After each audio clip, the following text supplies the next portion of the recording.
Ayan, magandang umaga po sa ating lahat.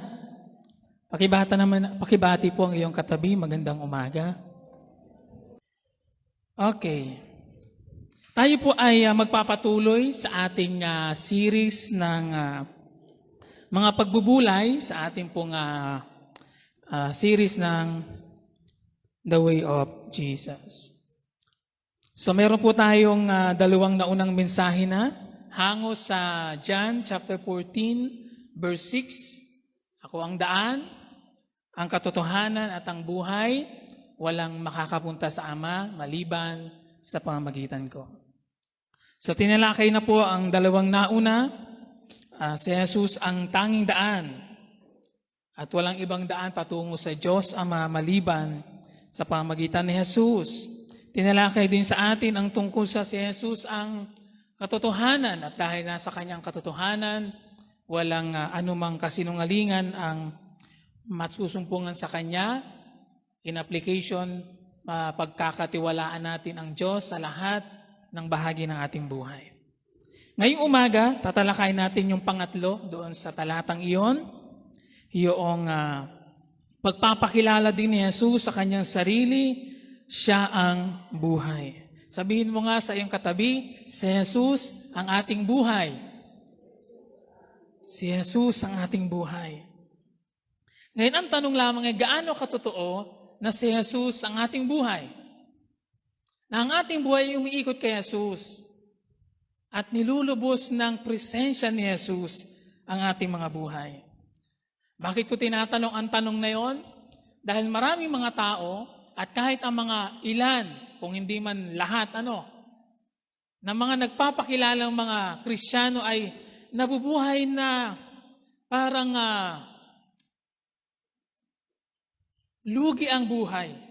Nabubuhay sila na para bagang isang talunan sa buhay na ito. Nabubuhay sila na para bagang wala nang patutunguhan pa ang buhay na ito. May mga taong nabubuhay na para bang wala nang makitang dahilan at pag-asa para magpatuloy na mabuhay. And that is also the reason kung bakit there are some people na pinipiling wakasan na ang kanilang buhay dahil ikinunclude nila na wala nang kabuluhan ng buhay na ito. Wala nang halaga ang buhay na ito. Hanggang dito na lamang ito. Malungkot na kahit merong ilan na mga nakita ko at napanood din sa internet at maaaring nabasa din ng ilan sa inyo na mga claiming Christian sila, mga nagpakilalang Kristiyano sila. And yet, they choose na tapusin ang kanilang buhay sa paraang hindi natin gugustuhin gawin ng sino man sa kanilang sarili. Though we are not condemning them. Pero anong gusto nating sabihin dito mga kapatid? Ang ating pagbubulay ngayong umaga ay tumutukoy sa isang mahalagang katotohanan, hindi lamang sa bahagi ng ating buhay, kundi sa kabuuan ng ating buhay, na si Jesus ang buhay. At kung si Jesus ay nasa atin, yung buhay na yon ang siyang nasa atin din, si Jesus mismo. Merong ilang mga wika na maaaring narinig nyo na o naiwika nyo na minsan na nagsasabing ano bang klaseng buhay ito? Ganito na lamang ba ang buhay ko? O kayo ba'y napabuntong hininga na at nang sabi nyo, ay buhay? Meron ba sa atin dito na napabuntong hininga at sinabi ang ganong wika? Ito'y mga wika ng mga taong parang palubog na ang buhay. Ito'y mga wika ng mga taong wala nang makitang liwanag, wala nang makitang pag-asa, wala nang makitang dahilan. Tingnan mo nga ang mata ng iyong katabi, puno pa ba ng pag-asa yan? Na mabuhay at patuloy na mabuhay? O yan ay parang pasuko na, paayaw na. At iniisip na, wala na, hanggang dito na lang yan.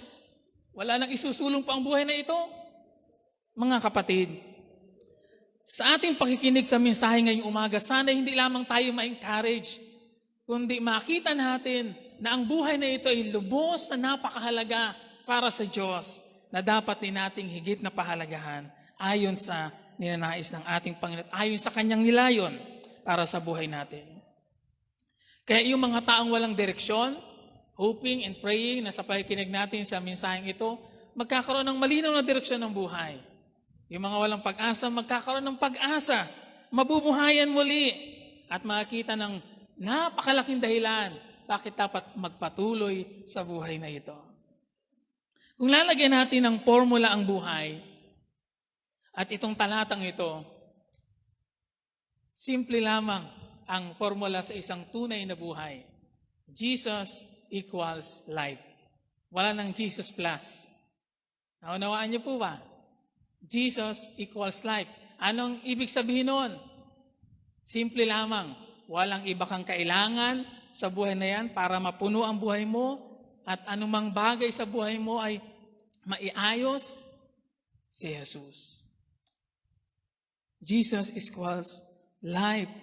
Kaya ang kahulugan ng buhay, ang direksyon ng buhay, and even kapayapaan, kagalakan sa buhay na ito, masusumpungan kay Jesus. Na kay Jesus.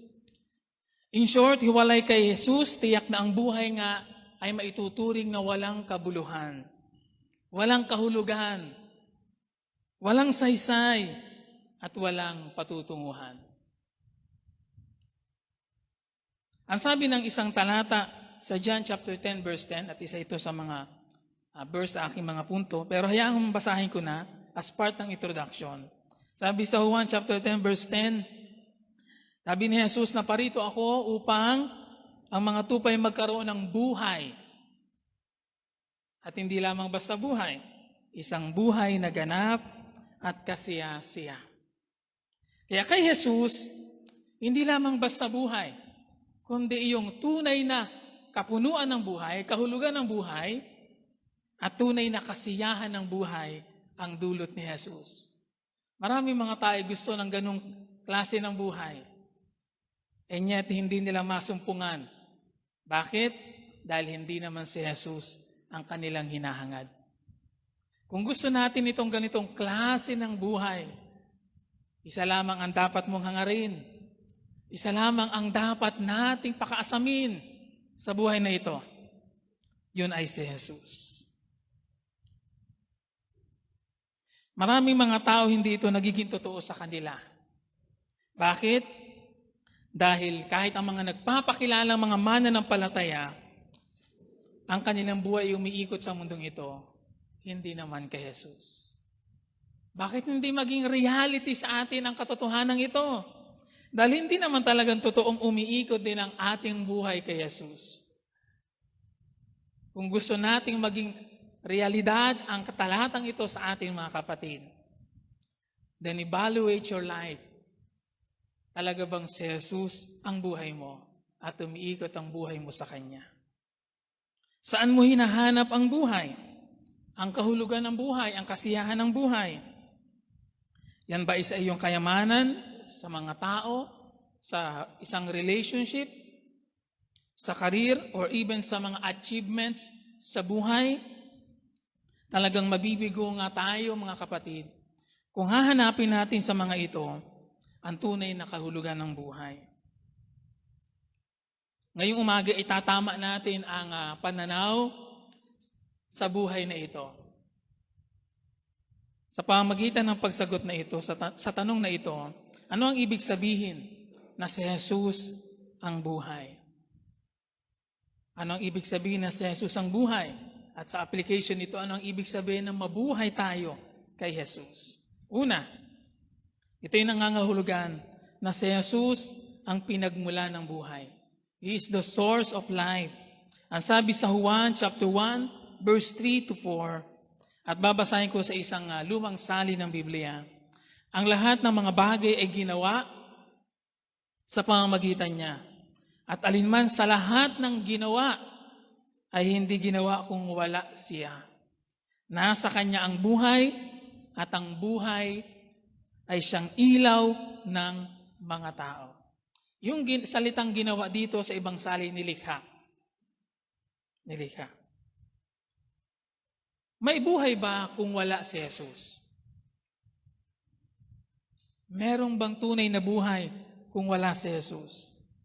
Ang sabi ng binasa nating talata, ang lahat ng mga bagay ay ginawa o nilikha sa pamamagitan niya.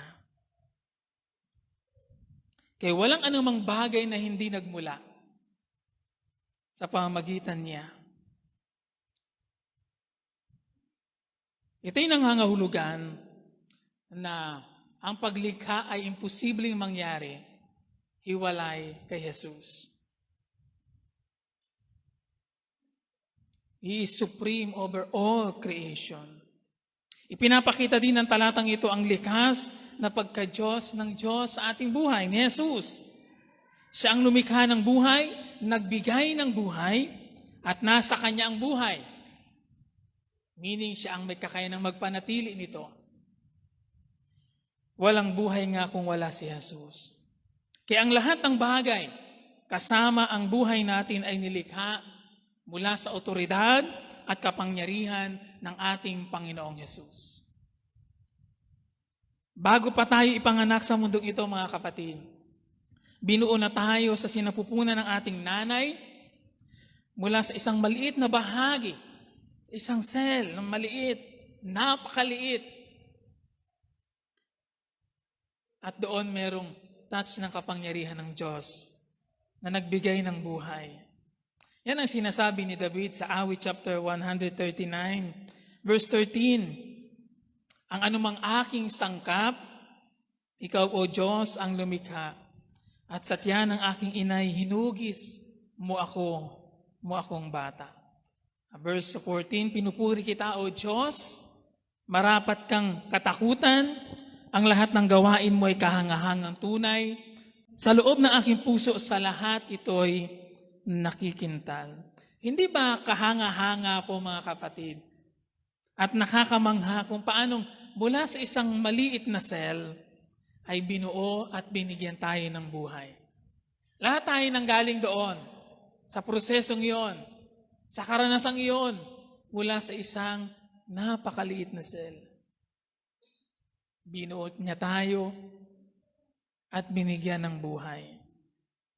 Kaya ito ang isang bagay na mahalagang makita po natin, mga kapatid.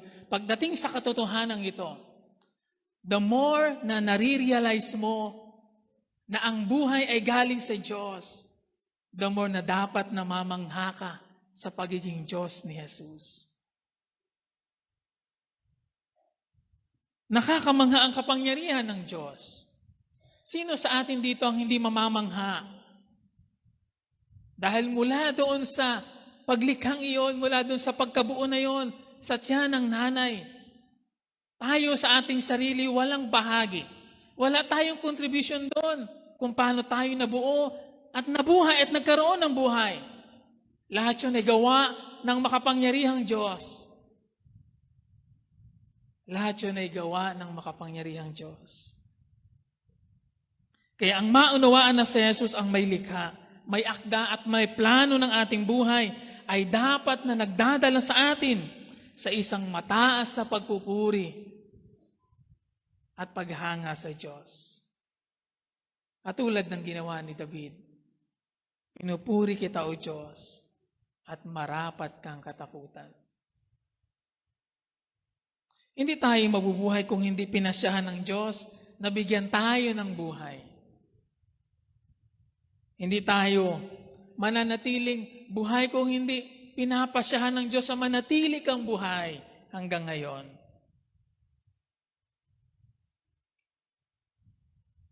Ang mamangha sa Diyos kung gayon, mga kapatid, ay dapat na maging natural sa atin kapag ka nauunawaan natin na ang buhay na ito ay wala ng hiwalay sa kapangyarihan at paggawa ng Diyos.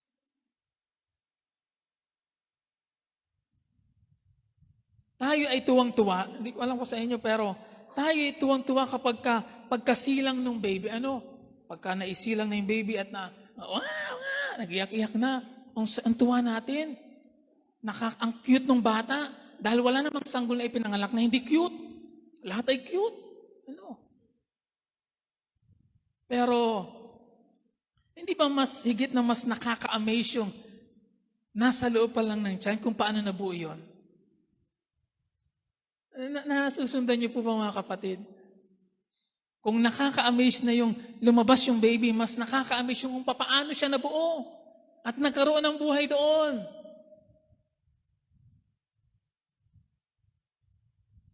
Hindi tayo buhay ngayon kung hindi tayo binigyan ng buhay ng Diyos. Minsan kapag ang daming langgam dun sa bahay, ikot. Minsan pag nakikita ko ang litong langgam, ay ang dali namang kurutin, patayin,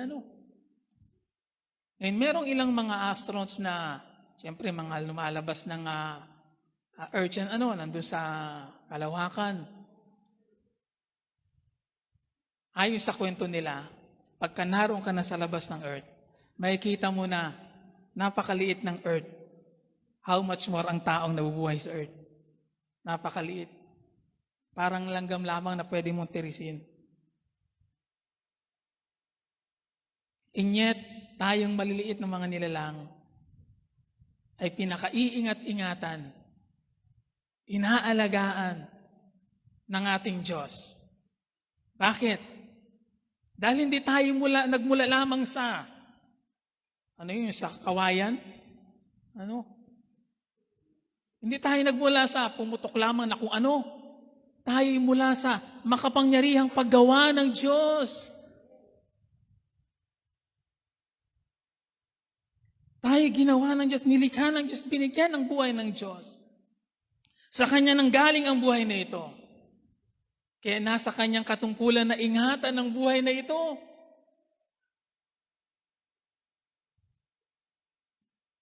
Sana'y ganun din natin tingnan ang buhay na ito, mga kapatid.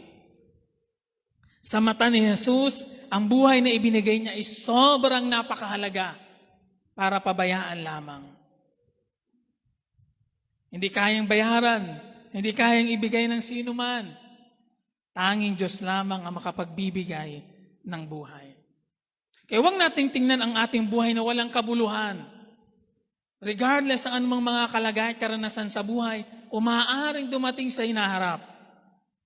At huwag tayong magpapadala sa mga bulong ng mga tao sa paligid na hanggang dyan na lamang ang buhay mo, na nagpaparamdam sa ating walang halaga ang buhay na ito.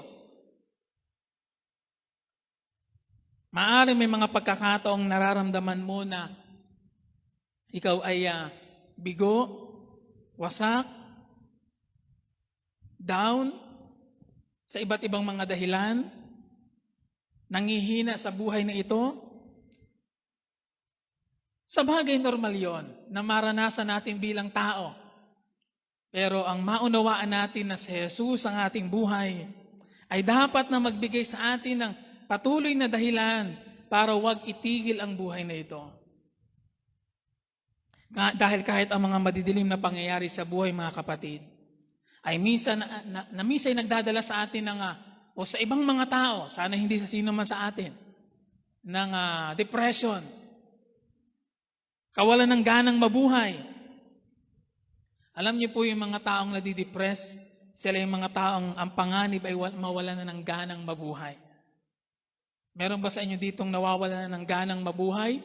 Abay, matindi ang problema niya. Kailangan nating dalawin mamaya.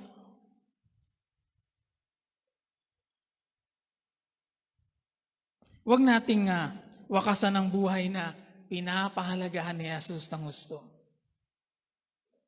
At huwag din naman tayong maging dahilan ng pagkasira ng buhay ng iba. Maaring hindi nga tayo nakakaisip ng ganun, pero maaaring tayo maging dahilan din ng pagkasira ng buhay ng iba. Isipin natin na kung gaano natin pinapahalaga ng ating sariling buhay, ganun din natin dapat pahalagahan ang buhay ng iba. Bakit? Dahil parehong Diyos ang nagbigay ng buhay sa atin. Parehong Diyos ang kumakalinga sa atin. Kaya kung papaano iniisip nating ingatan ang ating sariling buhay at alagaan ito, ganun din natin dapat ituring ang buhay ng iba. Regardless kung anong klaseng tao sila, kahit pa ang mamamatay tao. Wala tayong karapatan na patayin din sila. Ang Diyos ang hahatol sa kanila, sabi ng Biblia. Siyempre siya isang mabigat na usapin sa iba. Pero pagdating sa puntong ito, Mahalagang tingnan natin yun sa ganong perspective.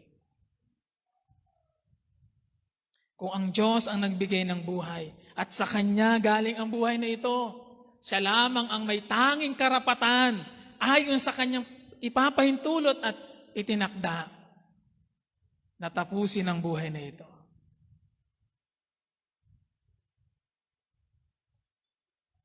Dahil ang buhay na ito hindi para sa atin. Ang buhay na ito ay para sa kay Jesus at para sa Kanyang layunin at plano. Yan ang orihinal na plano sa paglikha sa tao.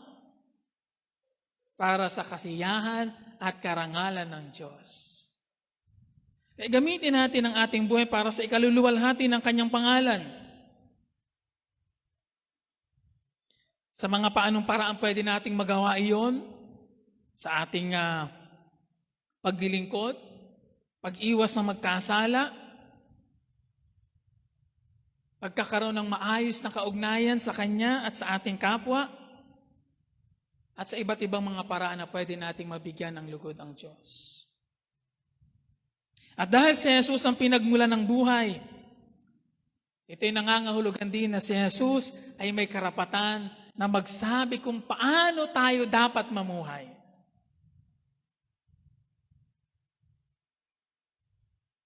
May karapatan siyang mag-utos sa atin. At utusan tayo, ganito dapat ang buhay mo, ganito dapat ang maging galaw mo, ganito dapat ang direksyon ng buhay mo.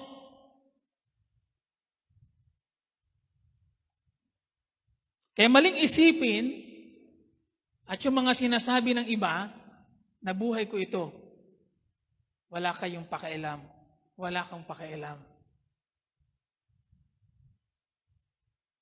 Ang nagmamay-ari ng buhay na ito, tunay na may-ari nito, hindi tayo, ang Diyos. Kaya ang merong may karapatan na masunod sa buhay na ito ay ang Diyos.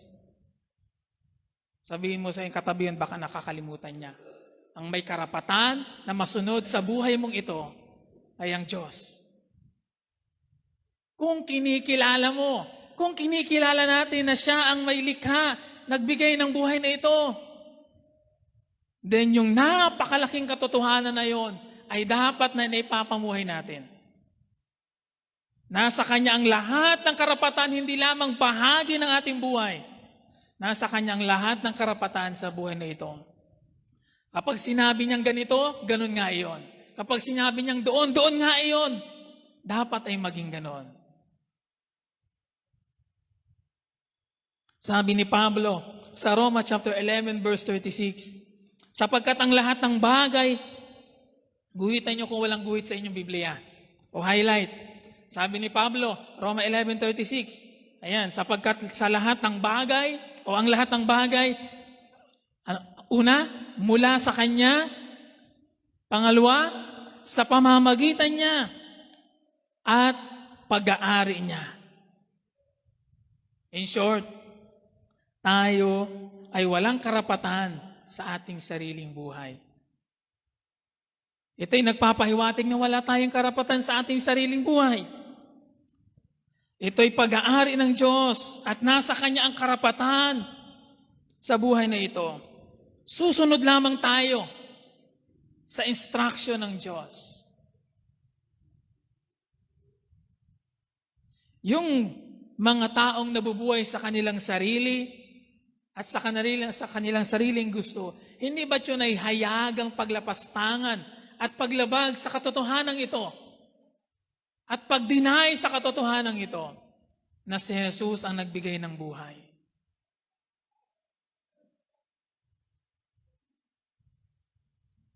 Kaya nararapat lamang na siya'y masundot sa buhay natin, hindi po ba? Nararapat lamang na ipagkaloob natin kay Jesus ang lahat sa ating buhay. Ito ang case minsan, na akala natin nawawalan tayo kapag ibinubuhos natin ang lahat kay Jesus. At ibinibigay natin ang buhay natin kay Jesus. Ang akala natin tayo nawawalan at nababawasan. Pero ang totoo, walang nawawalan sa atin dahil from the start, wala namang atin. Unawaan niyo po, iniisip natin kapag may hiningi ang Diyos sa atin, kapag may inahinging sakripisyo ang Panginoon sa atin at isusuko natin. Iniisip natin, kawalan yung kaya hirap na hirap tayong bitawan, hirap-hirap na tayong i-let go at ibigay sa Diyos. Dahil iniisip natin atin yun, pero from the start, from the first place pa lamang, dapat nating maunawaan na walang atin. Wala tayong pag-aari. Mismo ang hiningang ito, hindi atin. Kaya wala tayong karapatan na ipagdamot sa Diyos ang ating buhay. Dahil hindi tayo nawawalan kapag ibinibigay natin ang lahat sa ating buhay. Dahil ito na may sadyang Kanya. Sadyang pag-aari niya. Nagiging malinaw po ba sa atin yung mga kapatid? Kaya hindi tayo lugi kung ibibigay man natin ang ating buhay kay Jesus o ipagkakaloob ang lahat sa buhay natin kay Jesus dahil sa Kanya naman talaga ito. Ngayon, si Jesus na hindi lamang pinagmulan ng buhay, siya rin ang nagpapanatili ng buhay. Sabi ni Pablo sa Colossus chapter 1 verse 17, ang buong sansinukob ay nananatiling nasa kaayusan sa ano daw? Sa pamamagitan niya. Kaya nananatiling maayos ang mga bagay sa sansinukob, kahit pa ang Sinado'y nagkakagulo na, pero yung kabuuan ng sansinukob, ayon sa talatang ito, ay nananatiling nasa kaayusan sa pamamagitan ni Jesus. Kaya kung paanong ang buong sansinukob ay nasa kaayusan sa pamamagitan ni Jesus, ganoon din ang Kanyang pangangalaga at pamamahala sa ating mga buhay. Kahit pawaring nagkakagulo-gulo na ang ilang mga bagay sa buhay mo, God is still in control. Kaya niyo bang paniwalaan yun, mga kapatid? Na kahit parang ang daming mga magulo sa buhay, ay maniwala pa rin God is still in control. Dahil kahit yung mga bagay na waring, wala na sa lugar na nangyari sa buhay natin na inaalaw ng Diyos para i-redirect ang ating buhay sa totoong dapat na direksyon nating lakaran. Kaya kahit ang mabuti at masamamang nangyari sa ating buhay ay nasa ilalim ng kapamahalaan ni Jesus. Para ingatan tayo, para ibalik tayo sa tamang daan. Dahil kung walang pahintulot niya, kahit ang mga hibla ng ating buhok, walang malalaglag. Kung walang pahintulot ng Diyos. Kaya kahit ang mga pagsubok na yan na hindi magandang mga nangyayari at mga hindi magandang nangyayari sa ating buhay, ay pinapahintulot ng Diyos para din sa ating ikabubuti. Mayroon ba sa inyo nakakaranas ng mga mabigat na mga pagsubok ngayon? Problema, suliranin. Maaring paraan niya ng Diyos, hindi para pahirapan lamang tayo o parusahan tayo. Maaring nga na isang bahagi ng konsekwensya ng iyong ginawa sa nakaraan. Pero inaalaw ng Diyos na daanan natin yan para makabalik tayo sa tamang daan.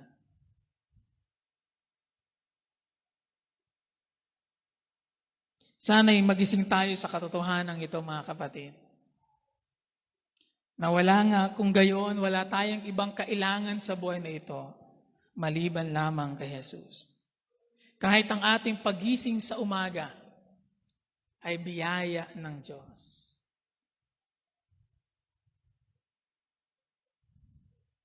Ang lahat sa ating buhay ay biyaya ng Diyos. Kaya sa mga katotohanan ito, tayo ay pwedeng humugot ng lakas, ng pag-asa, ng dahilan na magpatuloy sa kabila ng mga pagsubok sa buhay. Patuloy na maniwala, patuloy na umasa sa Diyos, at manatiling tapat sa Kanya. Pangalawa, ano ang kahulugan o ibig sabihin na si Jesus ang ating buhay? Ito'y nangangahulugan din na siya ang kapuspusan. Fullness of life. Sa ibang mga salita, siya ang kaganapan, kapunuan ng buhay. Sa John 10 verse 10, yung binasa kong talata sa introduction kanina, ang sabi doon, dumarating ang magnanakaw para lamang magnakaw, pumatay at manira. Next sentence, naparito ako, sabi ni Jesus, upang ang mga tupa ay magkaroon ng buhay. Buhay na masaganang lubos. Ito ay sa isang bagong version ng MBB na Tagalog. Pero sa lumang MBB version, ang sinabi doon ay isang buhay na ganap at kasiyasiya. Sa English, I have come in order that you might have life in all its fullness. Sa ibang salita naman, ginamit yung word na abundant. Fullness, abundant, pare-pareho ang diwa, no? At galing ito sa salitang Griego na perition. Perition. Yung abundant o yung fullness galing sa salitang Griego na perition. Ang ibig sabihin daw ay exceedingly, very highly, beyond measure, more, superfluous. Ibig sabihin na yung labis-labis. A quantity so abundant, hindi mabilang, as to be considerably more than what one would expect or anticipate. Kaya ang ibig sabihin daw ng kapuspusan, ng kapunuan, yung kaganapan ay yung magkaroon ng makaranas ng higit sa inaasahan, beyond measure, isang labis-labis na kalagayan, bagay na hindi mo kayang sukatin, bilangin. In short, sinasabi ng talatang ito, si Jesus ay nagbibigay at merong masusungkupungan kayo na isang klase ng buhay na higit sa kayang ibigay ng anumang mga bagay sa mundong ito. Beyond measure. More than sa treasure ng mundong ito. Kahit sa pinakamalaki at mahalagang yaman ng mundong ito, walang makahihigit sa buhay na pwedeng ibigay ni Jesus. Hindi ba nakaka-amaze yun? Yung ganong klase ng buhay? Gusto mo ba nung ganong klase ng buhay? Exceedingly, very highly, beyond measure, quantity so abundant. Kaya hindi lamang basta buhay ang ibinigay ni Jesus sa atin. Nais din niya ang buhay natin ay maging ganap, masagana, at kasiyasiya. Hindi ito tumutukoy sa mga material na bagay lamang, mga kapatid. Ang sabi nga nung explanation sa salitang Griego niya, beyond pa doon yun. At ang laging nasa isip ni Jesus ay ang pinakamabuti para sa atin. Ang bigyan niya tayo ng isang buhay na ganap at tunay na kasiyasiya. Ngayon, ang gusto ni Satanas ay kabaliktaran yung sinabi sa ating binasang talata.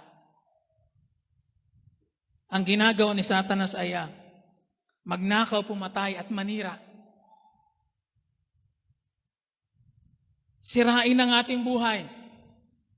Wasakin ang magandang disenyo ng Diyos sa buhay ng tao. Minsan hindi natin napapansin na sinisira ng kaaway ang ating buhay. Kahit sa ating mga mananampalataya. Dahil sa mga bagay na waring masaya na tayo. Sa mga bagay na ginagawa natin na nasatisfy na tayo doon. At doon na tayo nagbabad.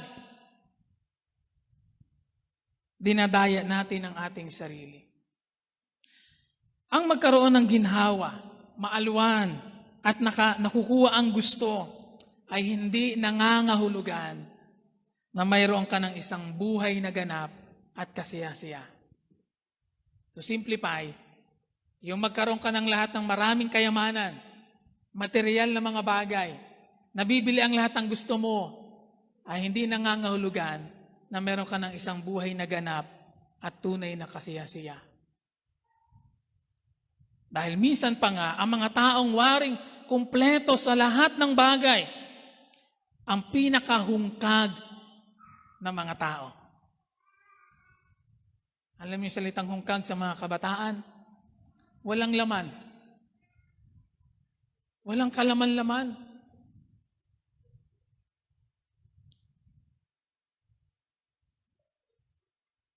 Ang mundo ay may iba't ibang mukha ng isang fulfilled na buhay.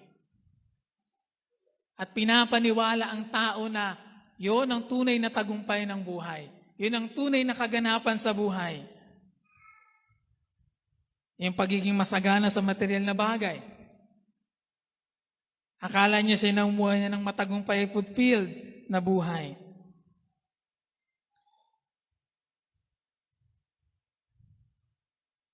Maraming mga tao ay nako-compromise ang pananampalataya kahit sa pagdating sa bagay na ito.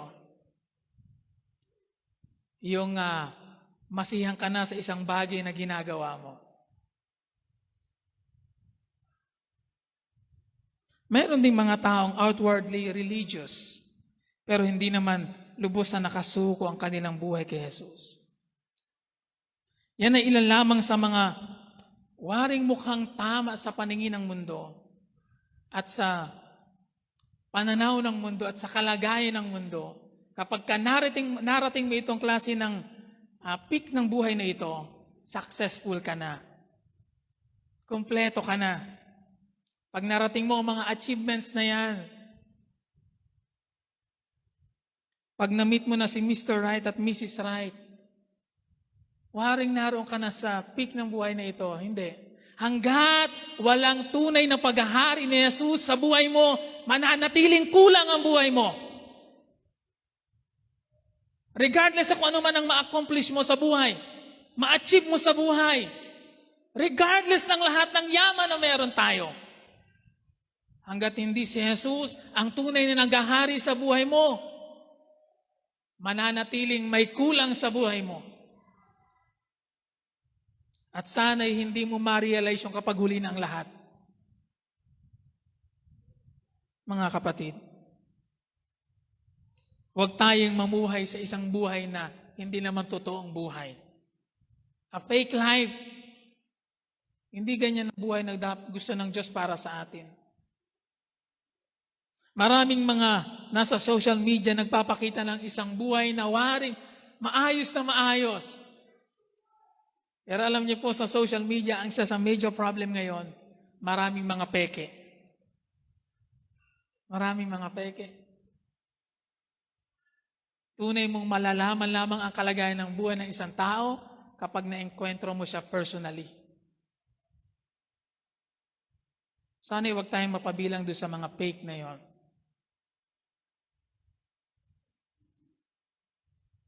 Ipurso natin si Jesus. Hangarin natin si Jesus at mabuhay tayo para kay Jesus. Huwag nating hanapin ang kaligayahan, kapunuan ng buhay na ito sa mga maling bagay, maling lugar, and even sa maling tao. Mabibigo ka na, masasaktan ka pa. At maaaring mapahamak pa. Ang tunay na kasiyahan po, kasapatan ng buhay, kapuspusan ng buhay, at anumang mga katulad na salita nito, ay matatagpuan lamang, walang iba kundi kay Jesus. Ang taong walang Kristo sa buhay, gagamitin ko ang salitang imposible. Imposibleng magkaroon ng isang fulfilled na buhay. It is very impossible na sa isang taong walang Kristo sa buhay, maranasan niya isang buhay na ganap at kasiyasiya.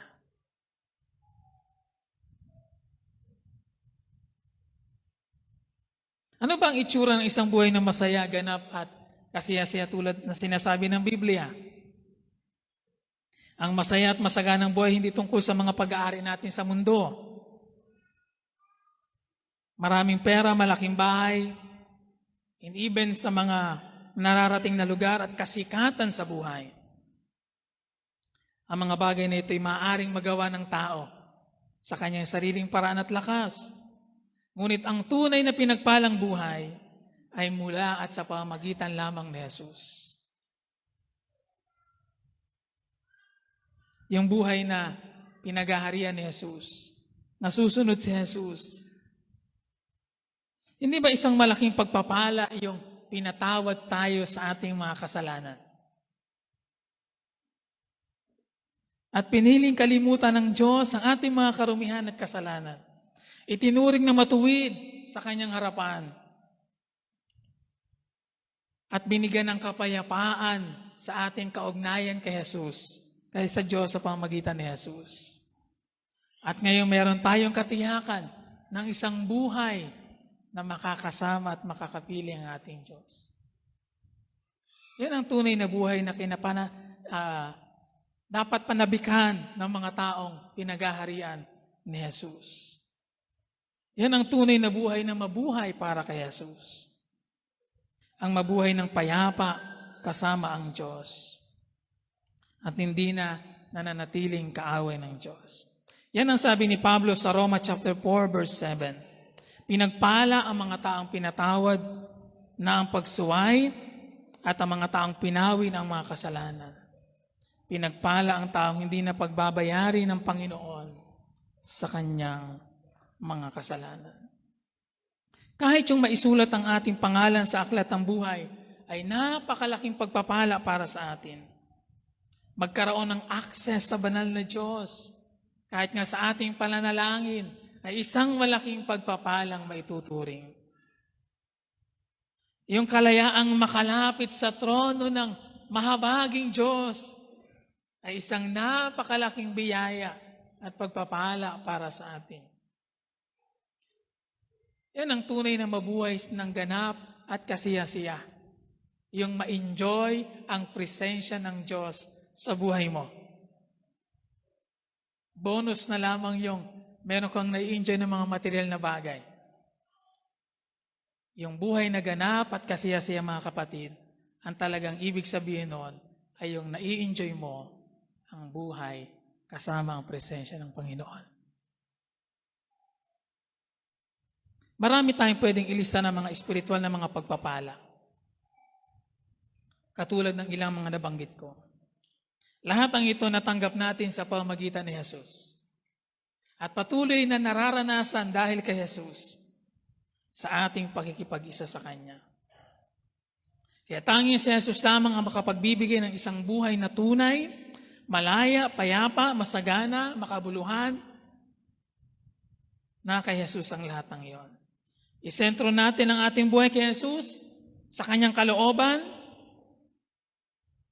at ituring na ang lahat ng bagay ay dahil kay Jesus.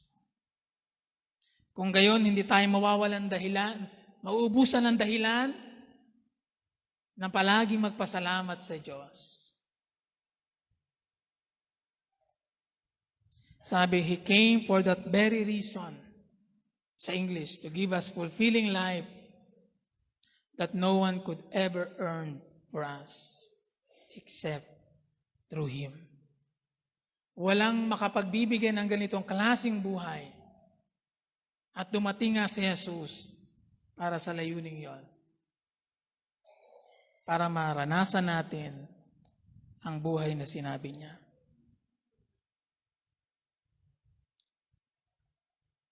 Pangatlo, anong ibig sabihin na mabuhay? Anong ibig sabihin na si Jesus ang buhay? Ano nga yung una? Ito'y nangangahulugan na si Jesus ang pinagmula ng buhay. Pangalawa, siya ang kapuspusan ng buhay. At pangatlo, ito'y nangangahulugan din na siya ang muling pagkabuhay. The resurrection. Si Jesus ang nagsabi din ito sa Juan chapter 11 verse 25. Sinabi sa kanya ni Jesus, Ako ang muling pagkabuhay at ang buhay. Ang sino mang sumasampalataya sa akin, kahit mamatay, ay muling mabubuhay. Ito ay sinabi ni Jesus kay Marta, doon sa isang eksena na siya ay dumating at nadat na ng patay nga si Lazaro, kapatid ni Marta at Maria. 4 na araw nang nakalibing. At doon ay nagpakilala si Jesus sa isang bagong pagpapakilala para sa magkapatid na Marta at Maria. Ipinakilala niya ang kanyang sarili bilang ang muling pagkabuhay at ang buhay. Kanina sinabi natin walang buhay kung wala si Jesus. At ang dahilan para magpatuloy na sa buhay na ito ay palaging kay Jesus natin masusumpungan. Ngayon sasabihin din ko naman, walang muling pagkabuhay nang hiwalay kay Jesus. Ang pag-asa ng muling pagkabuhay ay na kay Jesus. Siya ang may kapangyarihan at kakayanan na magbuhay muli ng taong namatay. At yung pinag-uusapan natin ditong muling pagkabuhay ay yung pagkabuhay na mapasapiling ng ating Panginoong Diyos. The resurrection. At dito ipinapakilala ni Jesus ang kanyang sarili, ang muling pagkabuhay. Meaning, ang muling pagkabuhay ay isang persona. Ako, ang muling pagkabuhay. Yun ang sabi ng talata. Ako, ang muling pagkabuhay. Kaya ito'y isang persona. Kaya kung ito'y isang persona, ang pagkabuhay na magmuli, ay magiging posible lamang mga kapatid kung meron tayo, kung meron kang kaugnayan kay Jesus. Ang muling pagkabuhay hindi pwedeng daanin sa anumang mga scientific na mga bagay-bagay, mga inaaral ng mga tao ngayon, cloning, etc. Ang tunay na muling pagkabuhay ay mangyayari lamang sa mga taong may kaugnayan kay Jesus. Kaya hindi ito pwedeng ibatay sa listahan ng mga dapat magawa at mapangyari o mga kailangang ma-accomplish sa buhay na ito. Na hindi rin ito nakabatay sa pagtupad natin sa lahat ng kautusan, bagaman yun ay mahalaga. Hindi sa maraming mga paglilingkod na nagawa natin sa mundong ito. Hindi sa ating pagiging mabuti o mabait na tao. At hindi sa dami ng ating mga nagawa para sa Diyos. Ito'y nakabatay lamang tanging sa pamagitan ng ating kaugnayan kay Jesus. Dahil kay Jesus, sa pamagitan ni Jesus. Kaya ang pangakong muling pagkabuhay sa sinasabi ng talata ay para sa mga taong tunay na sumampalataya kay Jesus. Ako ay palaging nagkakabit ng salitang tunay kasi gusto kong bigyan ng diin na yung mga magkakaroon ng tunay na buhay na ito at muling pagkabuhay na ito ay yung mga taong tunay na sumampalataya lamang kay Jesus. Mga taong tunay na nakipag-isa kay Jesus, isinuko ang buhay kay Jesus at kinilala ang paghahari ni Jesus. Ngayon, para higit nating ma-appreciate po mga kapatid ang katotohanan ito, pag-usapan natin ng kaunti ang tungkol sa issue ng kamatayan. Naririnig lamang natin ang mensahe tungkol sa kamatayan madalas kapag may mga namatay. Pero saglit nating pag-usapan ngayon para ma-appreciate ito. Meron ba sa atin dito na nananalangin na gusto ko nang mamatay? Parang hindi siya common na sa tao na ipanalangin kong. Dahil ang totoo, ang natural sa atin, ay gusto nating i-extend ang buhay na ito. Kaya nga tayo nagpapagamot at umiinom ng gamot. Dahil gusto nating i-extend ang buhay na ito. At yun ay isang paraan para ipakita natin na iniingatan natin ang buhay na ito.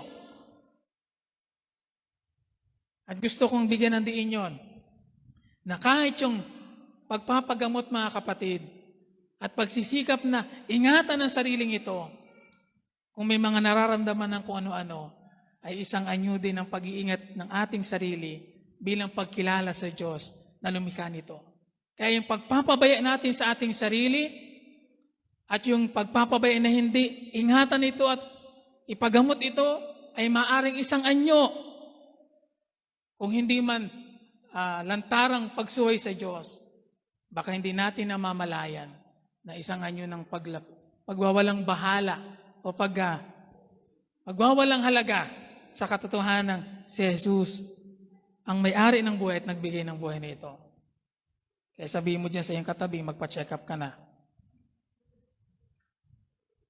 Uminom ng gamot, Ngayon pagdating sa usapang kamatayan, ina-extend natin ang ating buhay. Gusto natin i-extend ang buhay na ito, kaya tayo nag-exercise, may mga maintenance tayo, dahil gusto nating i-extend pa.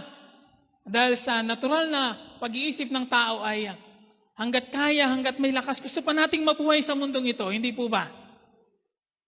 Sa iba't ibang mga kadahilanan na meron tayo. Pero kahit anumang pagsisikap ang ating gawin, darating at darating ang araw na matatapos ang buhay natin. Dahil death is certain. Talagang darating ang kamatayan. Pwede nating ma-delay, pero hindi natin mapipigilan na mamamatay tayo.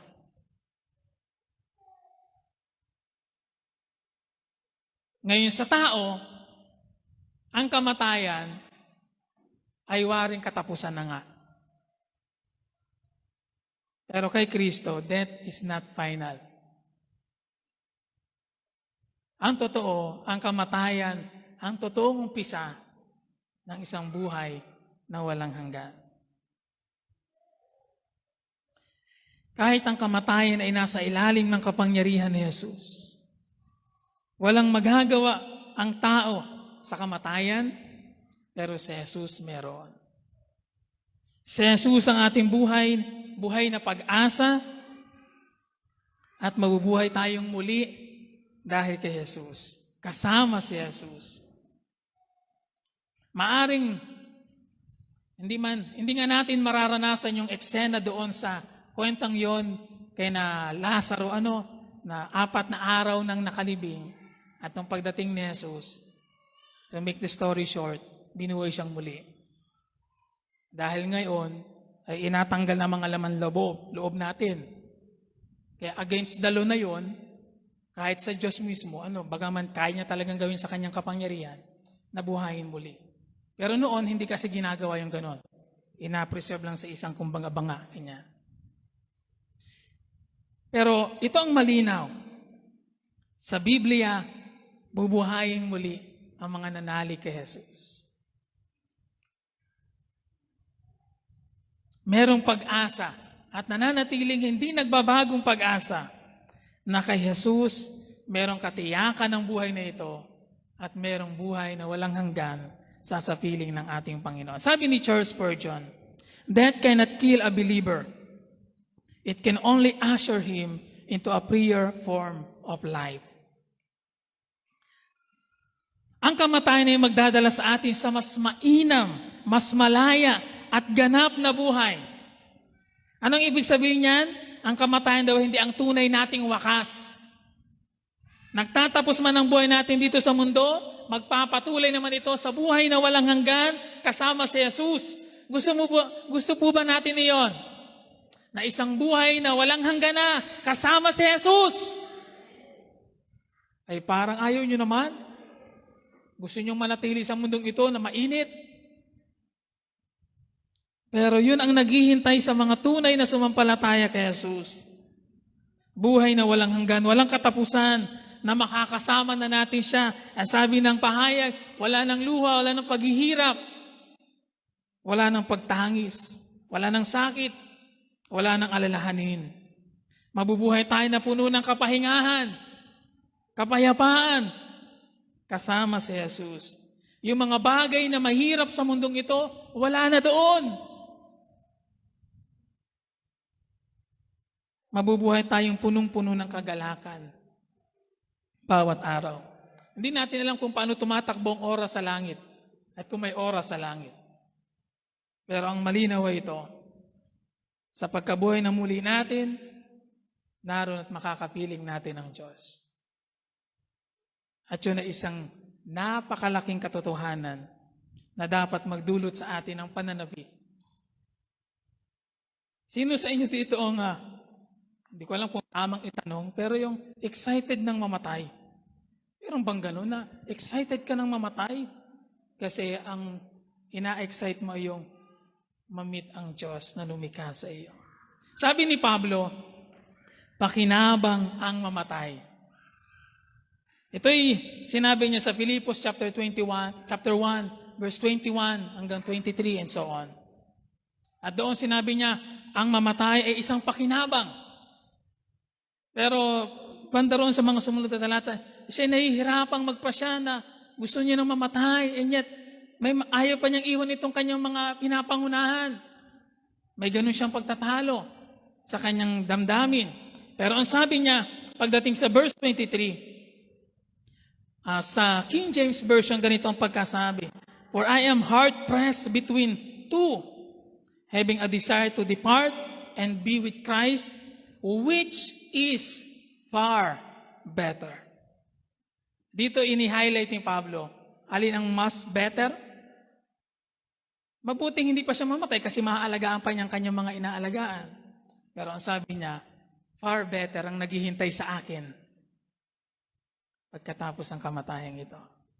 Sa Tagalog, sa dalawang hangarin, ang ibig ko'y pumanaw na sa buhay na ito upang makapiling si Kristo, yamang ito ang lalong mabuti para sa akin.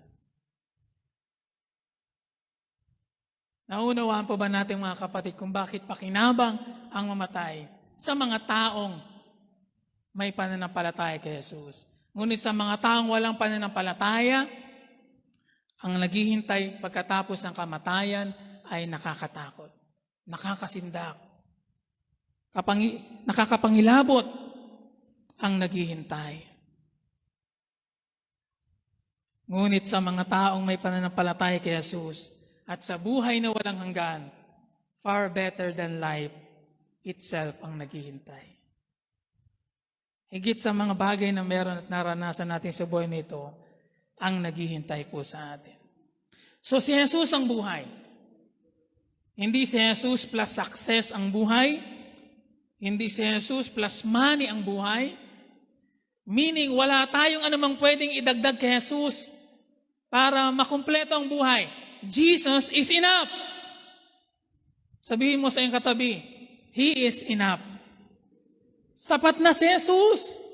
Wala ka ng ibang kailangan pa. Wala na tayong ibang dapat hahanapin pa. Hahanapin pa ang kapunuan at nasa Kanya ang katiyakan ng ating buhay na walang hanggan. Ano pa ang hahanapin natin? Ang ating ultimate need sa buhay na ito ay si Jesus. Christ alone. Kaya sa dulo ng mensaheng ito, iisa ang gusto kong sabihin pang mga kapatid. Wala tayong ibang kailangan sa buhay na ito kung hindi si Jesus.